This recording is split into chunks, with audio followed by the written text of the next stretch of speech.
Japan की बड़ी shipping company की बहरा अहमर में जहाजों की आमदोरफ्त मुअत्तल।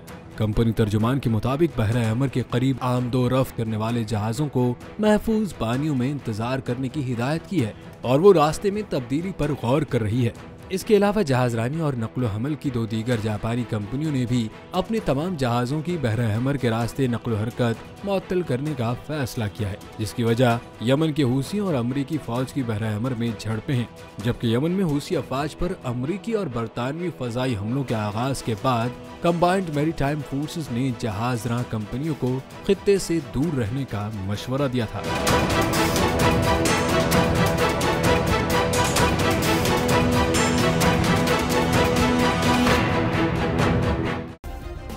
सब्सक्राइब करें और बेल दबाएं ताकि कोई खबर रह न जाए।